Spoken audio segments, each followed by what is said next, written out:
Living with Grand Prince Yen is not as easy as Hee-ju expects. She even undergoes strict posture training there, immediately disciplined by Seok, who asks her to keep smiling while she struggles to balance bowls and plates on her body to keep them from falling.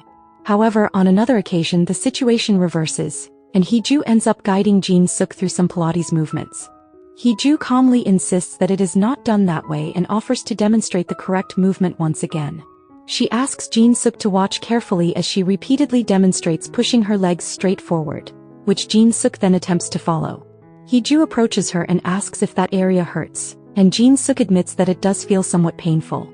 Seeing this, Hee-ju realizes that the muscles around Seok's shoulders are extremely stiff, guessing that the area must be very painful as she massages it. Although she appears uncomfortable, Seok does not deny the pain she feels, especially when Hee-ju tries to lift her arm from behind. With confidence, Hee-ju explains that her 10 years of experience in Pilates allow her to understand a person's posture simply by looking at it. When Seok feels that it is not the right time, Hee-ju insists that it is actually the perfect moment. She invites her to try again and offers direct assistance, gently guiding her movements, correcting her posture, holding her legs in position and praising her progress. However, the atmosphere suddenly changes when Grand Prince Yen arrives.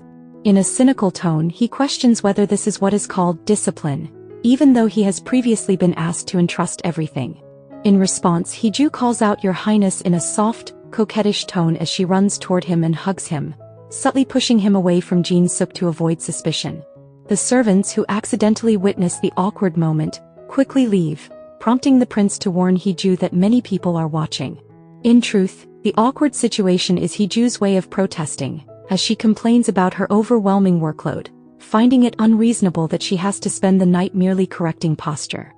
Her protest makes Grand Prince Yen unable to hide his smile as he watches Hee-ju's endearing behavior.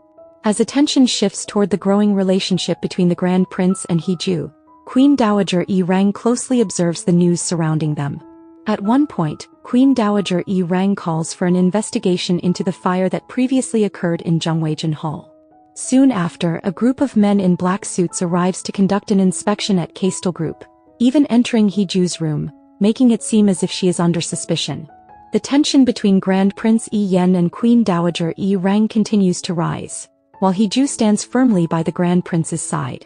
The Queen Dowager asks whether the Grand Prince is truly confident, and he calmly returns the question, asking whether she is confident as well. At one moment, the Grand Prince demonstrates his resolve by carrying Hee-ju in his arms in front of Queen Dowager Rang. That day only deepens the Queen Dowager's resentment, as she ends up smashing a flower vase in anger. The presence of Hee-ju in the palace only deepens the divisions within the court factions. Not to mention Jae-gyong from the Kim family, who is planned to be betrothed as the Queen Dowager Rang's chosen woman and later introduced to Prince Yen. Another conflict adds even more tension when Sung-won brings up Hee-ju's social status as a commoner and an illegitimate child.